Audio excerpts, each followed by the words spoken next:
នេះកូនបន្លែដែលយើងបដោះហើយឥឡូវបន្ទាប់ពីយើងបដោះវាដោះហើយគឺយើងចាប់ចូលឲ្យប៉ុងអញ្ចឹងចូលដំណាក់កាលចាប់ចូលឲ្យប៉ុងបាទអញ្ចឹងខ្ញុំនឹងប្រាប់បងប្អូនពីរបៀប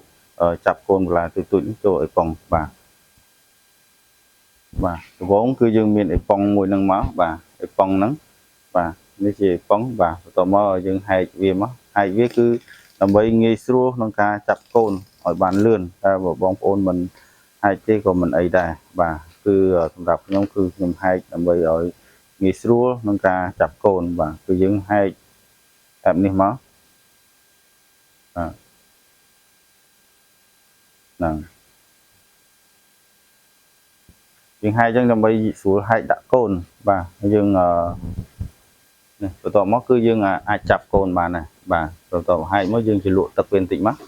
លក់ទឹកឲ្យវាសើមមកដើម្បីឲ្យអេប៉ុងនឹងវាសើមបាទហើយបន្ទាប់មកគឺយើងយកកូនដែលយើងនេះមកគឺយើងចាប់ផ្ដើម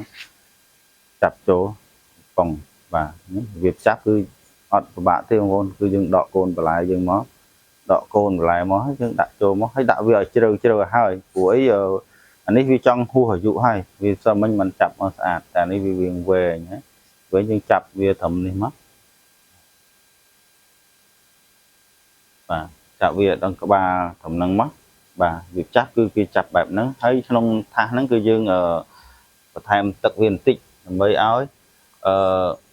អេប៉ុងនឹងសើមតមកយើងយកទៅដាក់ឲ្យត្រូវពន្លឺតែម្ដងប៉ុន្តែពន្លឺក្នុងពន្លឺកម្រិតមួយអត់ក្តៅពេកទេបងប្អូនក្តៅពេកងាប់កូនបន្លែព្រោះកូនបន្លែវាទូចមួយទៀតក្នុងជីក្នុងទឹកនេះយើងអាចលួចជីតិចតួចបានអត់លួចក៏បានដែរប៉ុន្តែសម្រាប់ខ្ញុំគឺលួចតិចតួច